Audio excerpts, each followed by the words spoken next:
देखो हम कह रहे हैं दुनिया का कोई भी स्ट्रॉन्ग एसिड है, H2SO4 है, HNO3 है, कोई भी स्ट्रॉन्ग एसिड है, उसका 1 ग्राम इक्विवेलेंट कितना एच रिलीज करेगा? एक ही एच। और कोई भी स्ट्रॉन्ग बेस है तो वो कितना OH रिलीज करेगा? एक OH नेगेटिव। तो ये वैल्यू फिक्स हो गई ना। तो जब ये आपस में रिएक्शन करेंगे तो उससे जो एनर्जी निकलेगी वो भी क्या हो गई? फिक्स हो गई। और वो एनर्जी है -57.1 किलो जूल, ये बिल्कुल फिक्स है। तो आपसे कहते हैं कि 1 gram equivalent HCl neutralize by 1 gram equivalent NaOH, तो बताओ कितनी एनर्जी रिलीज होगी? -57.1। आपसे पूछ लें 1 gram equivalent, sorry 2 gram equivalent HCl neutralize by 2 gram equivalent NaOH, तो कितनी एनर्जी रिलीज होगी? तो ये बिल्कुल फिक्स है। बात समझ आ रही है? यही है, कुछ नहीं। चलिए लिख लीजिए इसको, लिखिए।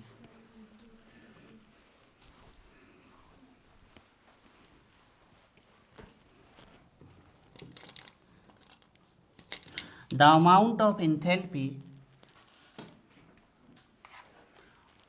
the amount of enthalpy, the amount of enthalpy, the amount of enthalpy, the amount of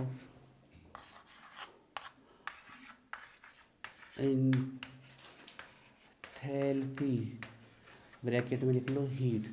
और पक्का है, जैसे कंबस्टन की फिक्स है कि हमेशा एनर्जी रिलीज होगी, ऐसे न्यूट्रलाइजेशन की बिल्कुल फिक्स है कि रिलीज होगी। हाँ, फॉर्मेशन की रिलीज भी हो सकती है, अब्जॉर्ब भी हो सकती है, हालांकि ज़्यादातर रिलीज होगी लेकिन अब्जॉर्ब भी हो सकती है। The amount of enthalpy is release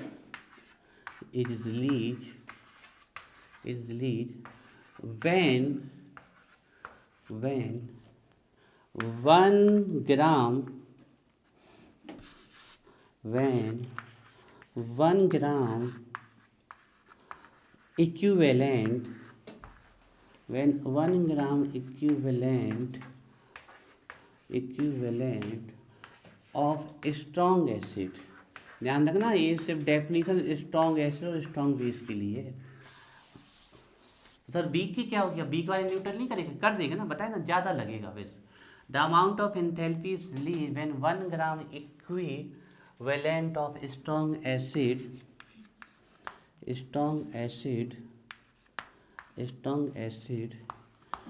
completely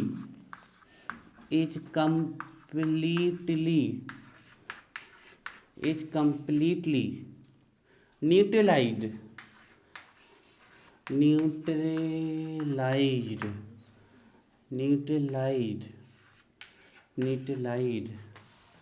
completely neutralized by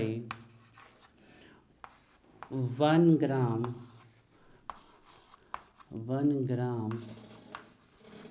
equivalent, जिस सिर्फ एक डेफिनेशन है जिसमें इक्विवेलेंट को लिया गया है, इसके बाद हर डेफिनेशन में मोल को लिया गया है। By 1 gram equivalent of strong base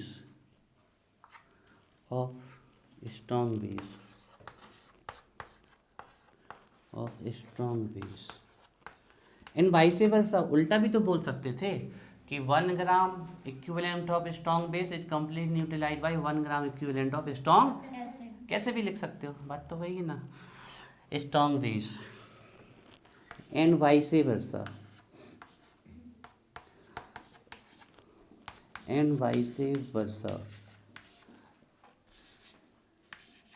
is called just उल्टा भी बोल सकते हो कि 1 gram equivalent of strong base is complete neutralized by 1 gram equivalent. वैसे आपको इस डेफिनेशन में इतना ध्यान रखना है कि 1 ग्राम इक्विवेलेंट स्ट्रॉन्ग एसिड और 1 ग्राम इक्विवेलेंट स्ट्रॉन्ग बेस जब आपस में न्यूट्रलाइज होंगे तो जो एंथैल्पी रिलीज होगी वही आपकी एंथैल्पी और न्यूट्रलाइजेशन है।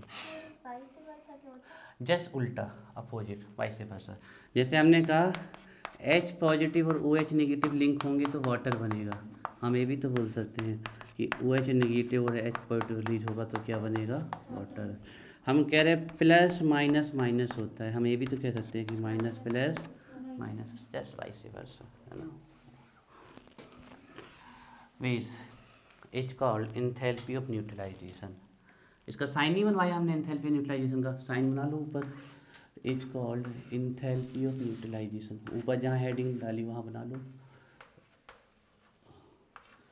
स्टैंडर्ड कंडीशन लगा देना।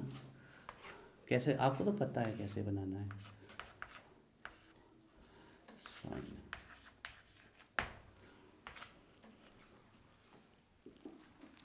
Is called enthalpy of neutralization. ये साइन वगैरह सब आप पूरा भी लिख सकते हो, neutralization is called enthalpy of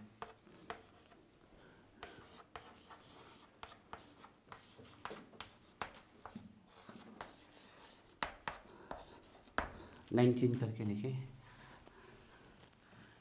in case of strong acid in strong base the value is fixed.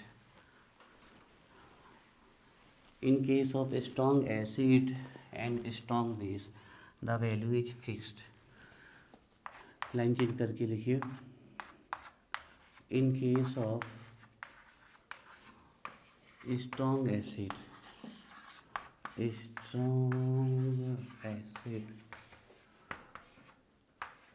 And strong base, कितनी वैल्यू है संजना? -571.1 बिल्कुल सही है। किलो जूल ग्राम इक्विवेलेंट, ग्राम मोल मत लिख देना, ग्राम इक्विवेलेंट है ना, किलो जूल पर gram equivalent. In case of strong acid and strong base the value is fixed. The value is fixed, the value is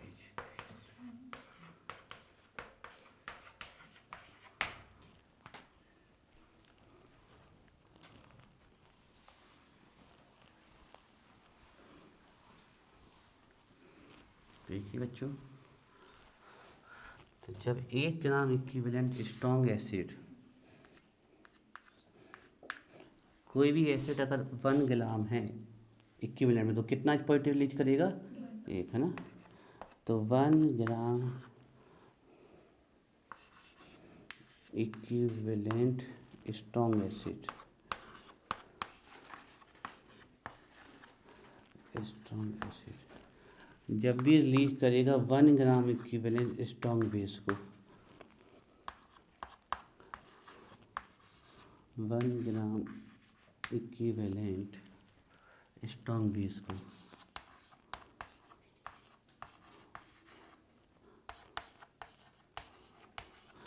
तो वो सोल्यूशन पूरा क्या हो जाएगा? न्यूट्रल हो जाएगा। और इस समय जो एंथैल्पी निकलेगी उसको हम क्या बोलेंगे? Enthalpy of neutralization. और ये वैल्यू कितनी है? -57.1 किलो जूल। ध्यान रखना, पर मोल मत लिख देना, पर ग्राम इक्विवेलेंट लिख सकते हो आप चाहो तो।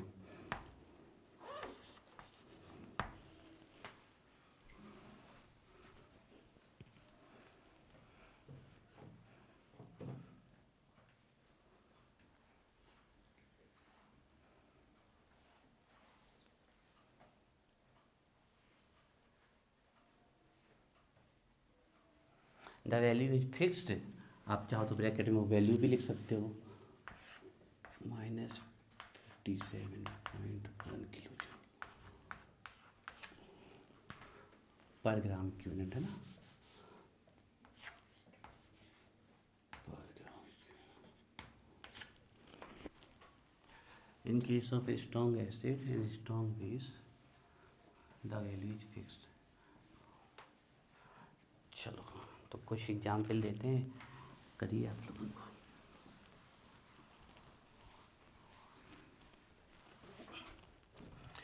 जैसे हमने लिखा 1 मोल NaOH, है ना, NaOH 1 मोल ले रहे हैं, है ना, 1 मोल, और 1 मोल HCl ले रहे हैं हम, मोल में बोल रहे हैं, मोल में, है ना। तो यहाँ से OH नेगेटिव और यहाँ से H पॉजिटिव, वाटर निकल जाएगा, और एसिड बेस रिएक्शन का रिजल्ट हमेशा क्या होता है? सॉल्ट। और ये पूरी तरीके से क्या हो गया, न्यूट्रल। अब 1 मोल NaOH किसके बराबर है, 1 मोल ग्राम 1 ग्राम इक्विवेलेंट के। क्लियर है ना, क्योंकि जिनका बैलेंसी फैक्टर 1 होगा वो मोल में और ग्राम इक्विवेलेंट में क्या हो गया, बराबर। तो 1 मोल NaOH इक्वल है 1 ग्राम इक्विवेलेंट NaOH। कैसे निकालते हैं gram equivalent, mole into valency factor, है ना। तो देखो 1 मोल NaOH कितने ग्राम इक्विवेलेंट के बराबर है, 1, और बैलेंसी फैक्टर कितना होगा, तो 1 मोल NaOH 1 ग्राम इक्विवेलेंट। तो इस समय जब न्यूट्रल होगा तो कितनी हीट निकलेगी, इतनी ही हीट निकलेगी। नोट करिए।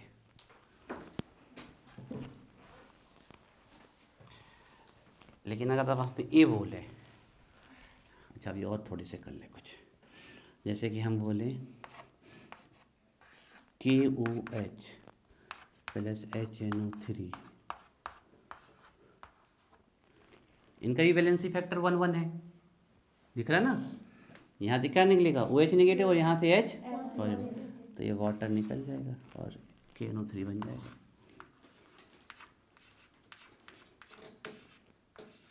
वैल्यू एनर्जी कितनी रिलीज होगी, इतनी ही रिलीज होगी हर बार। लिखते जाओ यही वैल्यू।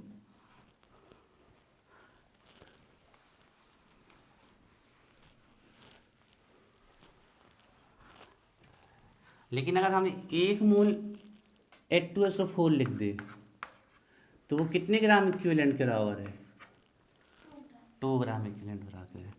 तो इसको क्या 1 ग्राम इक्विवेलेंट NaOH न्यूट्रलाइज कर लेगा, नहीं। कितने ग्राम इक्विवेलेंट लगेगा, 2। बोले ना 1 ग्राम इक्विवेलेंट से 1 ग्राम, तो ये तो 2 ग्राम इक्विवेलेंट के बराबर है। तो इसको न्यूट्रलाइज 1 ग्राम इक्विवेलेंट NaOH नहीं कर सकता। इसको न्यूट्रलाइज करने के कितने ग्राम इक्विवेलेंट NaOH लगेगा, 2 ग्राम इक्विवेलेंट NaOH निकलेगा। तो ये बन गया Na2SO4 प्लस निकल गए 2H2O2। और इस समय 1 ग्राम इक्विवेलेंट से इतनी एनर्जी निकलती, तो 2 से कितनी निकलेगी, 2 से इंटी कर दो। इस बार एनर्जी की वैल्यू होगी -57.1 kilo joule. This is the energy.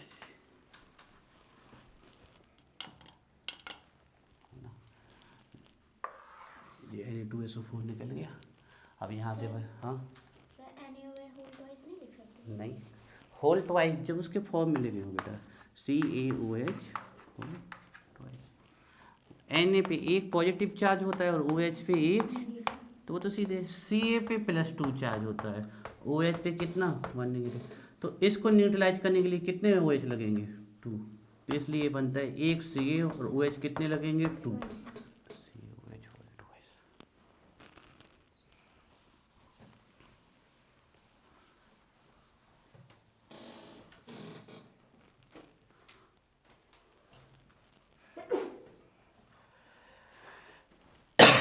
अब देखो अगर बीक एसिड और बीक बेस ले लिए, अगर आपने बीक एसिड या बीक बेस ले लिए या दोनों ही बीक ले लिए आपने, तो क्या होता है, जो बीक एसिड होते हैं जैसे कि HCN, या बीक बेस हो गया जैसे कि NH4OH, ये पूरी तरीके से टूटते ही नहीं है, JH पॉजिटिव निकालता ही नहीं है। मतलब 100 HCN लोगे तो मुश्किल से 10 H पॉजिटिव निकलेंगे, 100 NH4OH लोगे तो 10 OH नेगेटिव निकलेंगे। तो इससे ये टूटते ही नहीं है, इसलिए इनको बीक एसिड और बीक बेस कहा गया है। तो जो ये एनर्जी निकलती है, वो एनर्जी इनको कहाँ चली जाती है, तोड़ने के लिए चली जाती है। तो अब एनर्जी इसको तोड़ने में चली गई, तो जो एनर्जी निकल रही है वो थोड़ी कम जाएगी ना।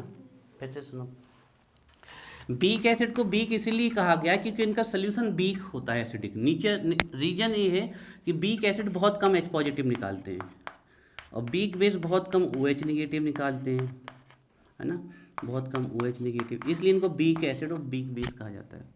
मतलब 100 ले लो, 10 ले लो तो कहो एक ही H पॉजिटिव निकाले, 10 NH4OH ले लो तो कहो एक ही OH नेगेटिव निकाले। तो फिर इस केस में जो ये एनर्जी निकली है वो एनर्जी इनको तोड़ने में चली जाती है, तो कुछ एनर्जी यहाँ तोड़ने में ख़त्म हो जाती है। इसलिए जो एंथैल्पी ऑफ न्यूट्रलाइजेशन आएगी बीक एसिड या बीक बेस के केस में, वो इससे क्या आएगी, कम आएगी। लिख लीजिए इसको। इन case of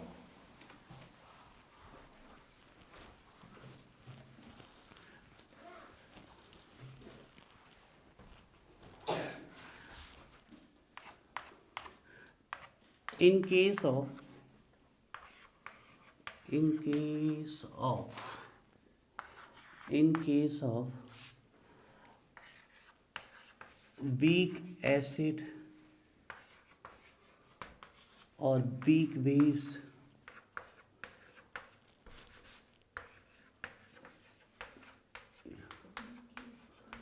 in case of weak acid और वीक मतलब दोनों में से कोई एक वीक हो जाए या दोनों ही वीक हो जाए, इन केस ऑफ वीक एसिड और वीक बेस और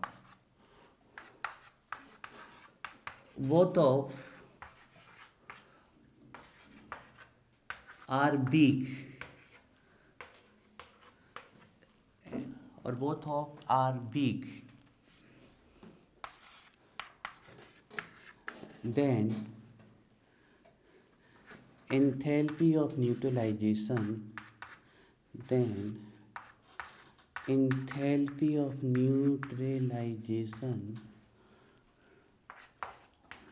becomes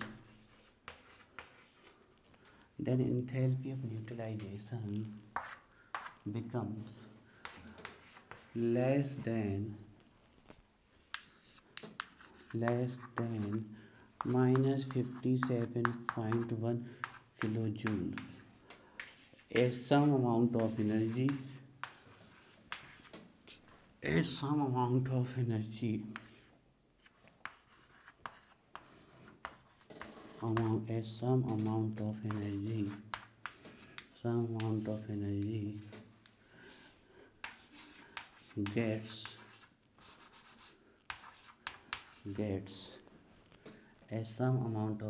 gets consumed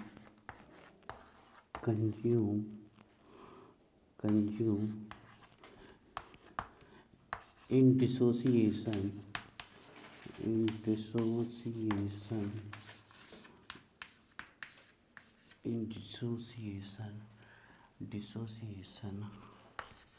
of weak acid or weak base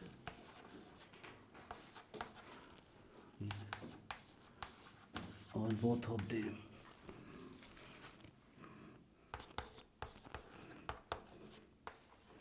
ये बन गया बच्चों आपका बेहतरीन नोट्स एंथैल्पी ऑफ न्यूट्रलाइजेशन का।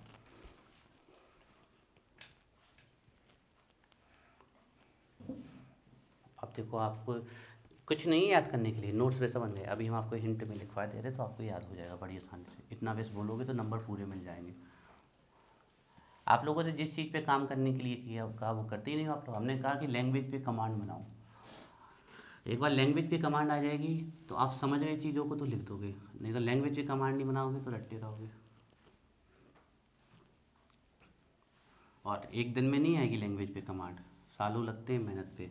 रोज़ कुछ आप वोकेबलरी लर्न करो, है ना, थोड़ा सा अपने सेंटेंसेस को फ्रेम करो तो बनता है। In case of weak acid and weak base और both of are weak, then enthalpy of neutron becomes less than minus 57.1 kilojoule as some amount of energy gets consumed in dissociation of weak acid or weak base or both of them। देखो अगर दोनों में से कोई एक भी week हुआ या दोनों ही वीक हुए तो ये एनर्जी चली जाएगी उनको तोड़ने में, तो उससे कम हो जाएगा। अब हम आपके हिंट का पार्ट लिखवा देते हैं, ठीक है, इससे आप इसको बड़ी आसानी से याद कर लोगे, ठीक है। ये है आपकी हिंट जिससे आप इंथैल्पी ऑफ न्यूट्रलाइजेशन बड़ी आसानी से याद कर लोगे, है ना। कुछ नहीं, आपको बस इतना बोलना है, 1 gram equivalent strong acid, 1 gram equivalent strong base से या वाइस वर्सा जब न्यूट्रलाइज होगा तो इसी को हम बोलते हैं एंथैल्पी ऑफ न्यूट्रलाइजेशन। और ये वैल्यू फिक्स है, ये लो ख़त्म, माइनस 7.1 किलो जूल, ये ख़त्म लो, है ना। अगर if strong acid weak base है या वीक एसिड स्ट्रॉन्ग बेस है या दोनों ही वीक हैं weak acid, weak base. Strong acid weak base है, वीक एसिड स्ट्रॉन्ग बेस है, या दोनों ही वीक हैं, तो जो हमारी इनकी एंथैल्पी ऑफ न्यूट्रलाइजेशन आएगी, तो इस केस में जो हमारी एंथैल्पी ऑफ न्यूट्रलाइजेशन आएगी, जो एंथैल्पी ऑफ न्यूट्रलाइजेशन आएगी, जो एंथैल्पी ऑफ न्यूट्रलाइजेशन आएगी, वो किससे कम आएगी? -57.1 किलो जूल से। ठीक है, ये हो गया आपका पूरा, इतना सा है, बाकी कुछ नहीं है। ये याद करने के लिए बताया है।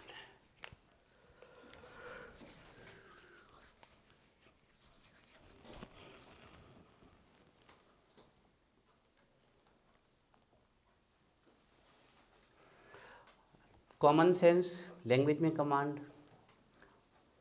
और आप यहीं से पूरी डेफिनेशन बता सकते हो। अगर एक बच्चा इतना भी लिखा है ना, enthalpy 1 gram equivalent strong acid when neutralized by 1 gram equivalent strong base equal enthalpy neutralization, और ये वैल्यू लिखा है, पूरे नंबर मिल जाएंगे उसे। फिर हम लिखवाते हैं क्यों इस लैंग्वेज में डिटेल में, रीजन है बेटा उसकी। अभी से आपको अगर शॉर्ट की आदत पड़ गई तो फिर वापस में कैसे काम चलेगा। अभी ये दिन है मेमोरी को इन्हेंस करने की।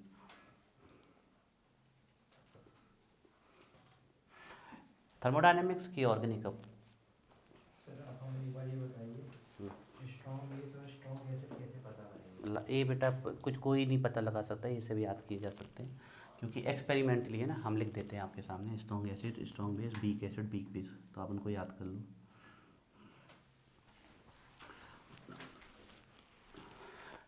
ये है लिस्ट, ठीक है, लिस्ट। तो ये है लिस्ट स्ट्रॉन्ग एसिड और वीक एसिड की।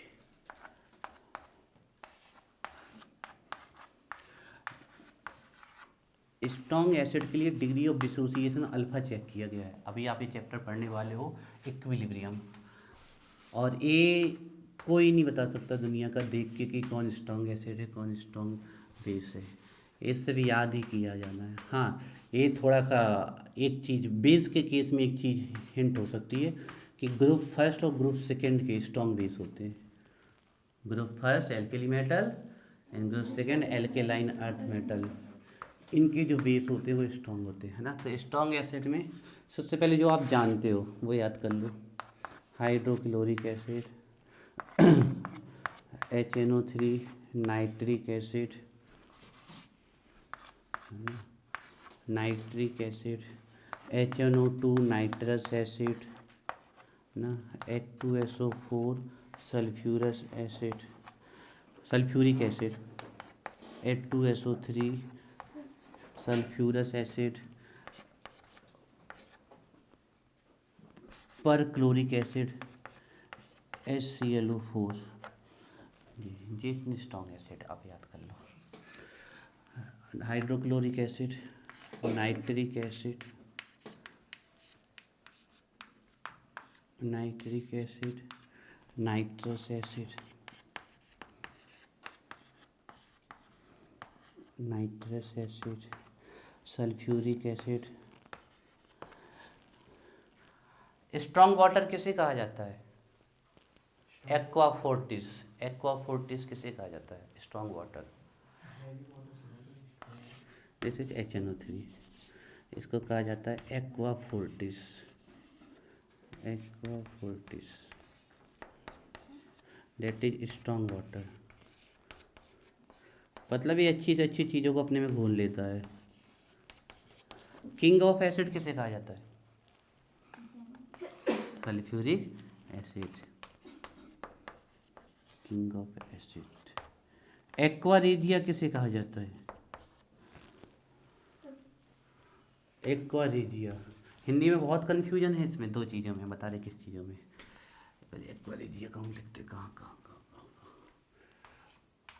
एक्वा रेजिया वही है जो आपके, जो हमारे सुनार लोग होते हैं, वो आपके गोल्ड वगैरह को चमकाते हैं, डाला और चमक गया, और कुछ उसके ऊपर की लेयर चली जाती है, जो भी हमें एक्वारेज ये बोल रहे सर, इसमें कुछ चीज, हर चीज डिजॉल्व हो जाती है हर इसमें? चीज़, दुनिया की हर चीज़ डिजोल्व हो जाती है इसमें, जो बड़ा खतरनाक है।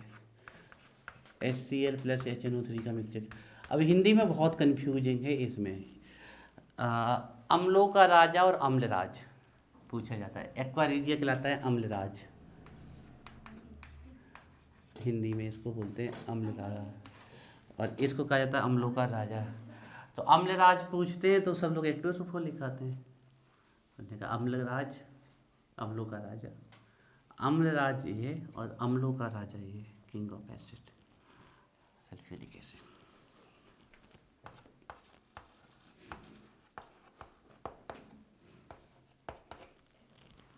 Sulphurous acid, sulphurous acid. सिंदूर का फॉर्मूला क्या है? ऐसे नहीं है जो ना सोचो कि इसमें कहीं पर है, परक्लोरिक एसिड। सिंदूर को बर्मेलियन जो बोलते हो आप लोग इंग्लिश में, उसका फॉर्मूला क्या है? ठीक है, तो इतने बच्चे कम से कम आपको पता होने चाहिए। ये हमने कुछ फैक्ट भी बता दिए आपको, ठीक है। ये सभी इसमें भी, फिर भी अगर आप और चाहते हो तो हम बता दे रहे हैं, जितने भी HX हैं सब स्ट्रॉन्ग एसिड हैं। समझ गए होगे HX, HF, HCl, HBr, HI। उसमें भी सबसे खतरनाक तो HI है, और HF सबसे ठीक ठाक है थोड़ा सा। वीक एसिड में वैसे तो ज़्यादा याद करने की ज़रूरत नहीं है, लेकिन इसको याद कर लो, कार्बोक्सिलिक एसिड, ये हमारे वीक एसिड है। हाँ, वीक एसिड में स्ट्रॉन्ग एसिड है, मतलब ऐसे हम कह देंगे ना सब वीक वीक खड़े, तो उसमें सबसे ताकत भरी है, लेकिन स्ट्रॉन्ग के सामने नहीं टिकता। ये तो इतना वीक है कि तुम लोग खाए जा रहे हैं, चाउमीन में, अचार में खाते हो ना एसिटिक एसिड, विनेगर, है ना, तो ये वीक है। कि कोई भी कार्बोक्सिलिक एसिड आ जाए वीक है। Acetic acid, formic acid, they all are the weak acid. और भी कोई लगा लो, इनके तो सॉल्ट भी यूज किए जाते हैं, प्रिजर्वेटिव्स, जैसे सोडियम बेंजोएट प्रिजर्वेटिव की तरह यूज किया। इसके अलावा HCN, hydrogen cyanide weak acid. इसके अलावा H2S वीक है। इसके अलावा जो तुम लोग पिए जा रहे हो धड़ाधड़, बोतले की बोतले लाइन लगाए जा रहे, भर भर के कचरा फैलाए जा रहे हैं, Coca Cola, cold drinks, Pepsi, Thums. एक दिन तुम लोगों को हम इनकी डार्क रियलिटी बता देंगे ना, तो तुम लोग पियोगे ना, दूसरे दिन छोड़ दोगे। कितनी खतरनाक डार्क। ब्रेड की डार्क, ब्रेड नहीं खानी चाहिए। ब्रेड बहुत अच्छी चीज़ थी जब तक उसे फपूंद से बनाया जाता था। ब्रेड को फुलाने के लिए पहले यूज किया जाती थी फपूंद, फंगी का यूज किया जाता था, लेकिन आजकल ब्रेड को फुलाने के लिए बेकिंग सोडा का यूज किया जा रहा है, NaHCO3। इसको मैदा में मिला दिया जाता है, और जब हीट किया जाता है तो कौन सी गैस निकलती है? CO2। और जब CO2 गैस निकलती है तो ये मैदे में, है ना, रोस्टेड बीट जो होता है, मतलब गेहूं का ऊपर का छिलका निकाल दो। गेहूं सबसे ज़्यादा प्रोटीन कहाँ होती है? गेहूं में, उसके छिलके में। उसका छिलका निकाल दो, जो अंदर सफ़ेद पाउडर बचा है वो क्या कहलाता है हमारा? दैट इज कॉल्ड मैदा। उसको हम मैदा कहते हैं, है ना, सफ़ेद सफ़ेद पाउडर। और जब छिलके के साथ आता है तो वो उसमें आपके अच्छे अच्छे प्रोटीन्स आते हैं सब, तो देन हमारा कहलाता है वो गेहूँ, है ना। उस प्रोटीन का यूज वो महंगी महंगी चीज़ों में करते हैं। ब्रेड अपन को खिला दे, और वो गेहूँ के छिलकों की जो अच्छी अच्छी प्रोटीन है, ब्रेड डार्क। फपूंद से जब तक बनती थी तब तक ब्रेड बहुत अच्छी थी, फंगी। अगर आपको ब्रेड बनाना है आप घर में ही बना सकते हो। रोटी का आटा गूंद के रख दो 24 घंटे के लिए, उसमें ऑटोमेटिक फपूंद लग जाएगी आपके, ऑटोमेटिक एटमॉस्फेयर से। फिर आप रोटी को फुलाना, तो फिर आप रोटी को सेकना, तो वो अपने आप फूलना चालू कर देगी आपके। लुक्स सिंपली, मतलब उतना तो नहीं आएगा, फिर आपको बिल्कुल वैसे ही फुलानी है तो फिर आपको जो मैदा ही लाना पड़ेगा, रोटी भी आपकी फूल जाएगी, है ना। तो ये कोल्ड ड्रिंक्स में गटके जा रहे तुम्हारे, धड़ाधड़ गले के नीचे, 1 बोतल 2 बोतल 3, अच्छू ना सर ना स्वाद पिए जा रहे। कोल्ड ड्रिंक्स में लिक्विड के फॉर्म में लिया जाता है वाटर, और ये लिक्विड सड़ जाता है कुछ समय बाद वाटर, तो इसको बचाने के लिए इसका नेचर एसिडिक किया जाता है। कौन सी गैस डाली जाती है? CO2। तो ये बनता है हमारा कार्बोनिक एसिड। एक कार्बोनिक एसिड है जो हमारी कोल्ड ड्रिंक सोडा वाटर में होता है। सब विदेशी कंपनियां हमें पिलाए जा रही हैं, हम पिए जा रहे हैं, और हमारे कच्चू हीरो भी सपोर्ट किए जा रहे। Thums Up, Taste the thunder. Dew, Mountain Dew. वो क्या चल रहा है? Mountain Dew. छोटे छोटे